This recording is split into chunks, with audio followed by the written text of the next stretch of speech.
Thanks, James. Appreciate the lovely introduction. I can't actually see how many people are here today, so I hope there's a few. But yeah, super excited to talk at SaaS Growth today, and something that I'm very passionate about. I thought long and hard about what to kind of talk through today, and for me, creating a high performance sales team is something that's so important, I think, in the modern era. So I wanted to kind of break it down really and have a chat about that. I'm sure there might be time for questions at the end. I'm not quite sure the format, but feel free to put any forward to James that you want. So when you think about, guys, building a high performing sales team, I think the first thing you naturally think of is, oh, process. What process do I put in place? What structure do I do? What tools do we use? I think about it from a different perspective.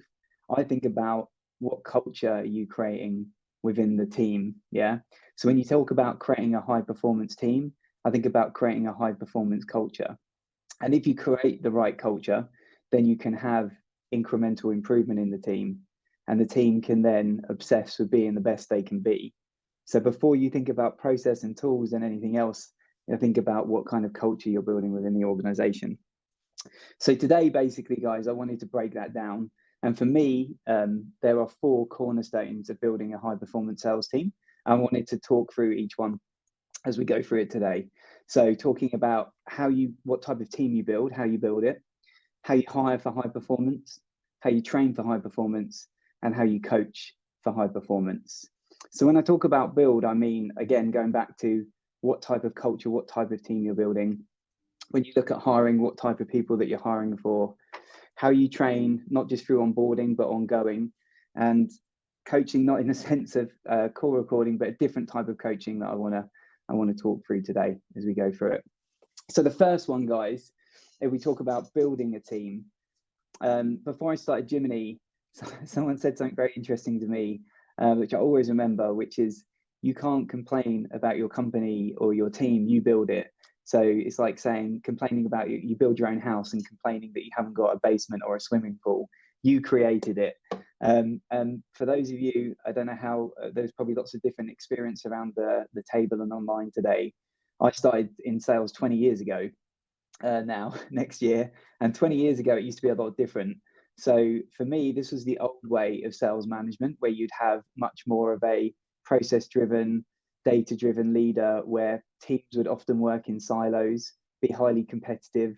Things like the President's Club would be the most important thing. They would generally focus too much on sales activity and be highly reliant on the manager. That was the world that I was first introduced in sales.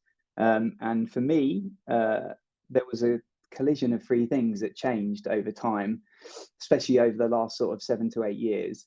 So everyone knows millennials became the most dominant employee in the workforce, right? Most managers and leaders today are millennials, so they look and want for different things. The buyer's experience has changed, so we had to get better at selling. They know so much about your company now. Before they speak to you, they can see reviews, they can see what your employees think on Glassdoor.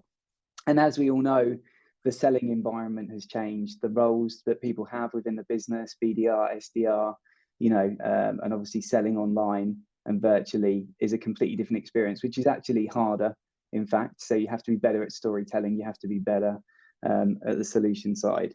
So when you take all these changes and you look at the old approach, for me, when you talk about building a high performance sales team, the very best ones that I see are managers that are coaches first, that are a connector of their team, their AEs, their people, right? So they create an environment where the team are collaborative and they work together.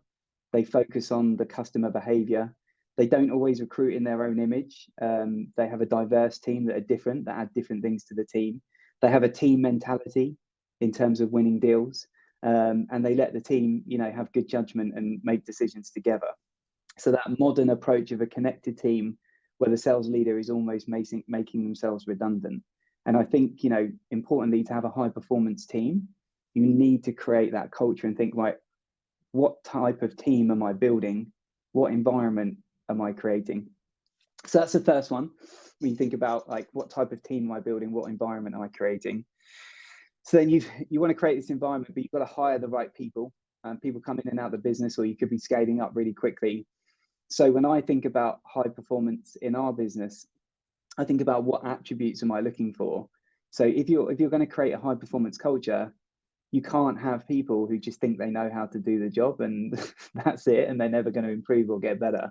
So you need to look for, people who are determined, people who are coachable, people who can take feedback, people who have a growth mindset, that can turn shoulds into musts.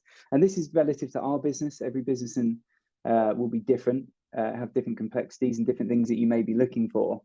But you have to have these attributes where people can put themselves out there and go, I'm great at this, but I need to improve there. Because if you put people into an environment where they're not like that, then you're not going to create a high performance culture where people are constantly ultimately improving. So we've gone through build, we've gone through hire. So the next point, we're talking about training, support, and ongoing. So when I look at not just ramping, but ongoing training within, say, sales rep or an AE, you think, right, I want to constantly be training them on the company so they understand our mission and our values and why we sell. Obviously, knowledge is power.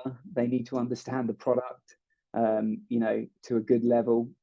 Again, they need to understand the market. They need to understand competitors, and they need to obviously have the right sales skills to do the job, depending on what vertical they've come from. So what I've done previously is, yes, it's important, and I'm sure some of you train these things in and constantly retrain them. But we used to have something called fit to pitch in my previous company, where you would make sure people were, it does what it says on the tin, fit to pitch. So do they know enough about the company? Have they absorbed enough product training? Do they understand the competitors enough? Are their sales skills good enough? And you can, test each of these at a certain level and have a certain requirement for people to do that. So it's not just about training this information in, it's also going, how well are the team retaining it on an ongoing basis? And are they at a good enough level to keep performing? And where do we need to ultimately improve?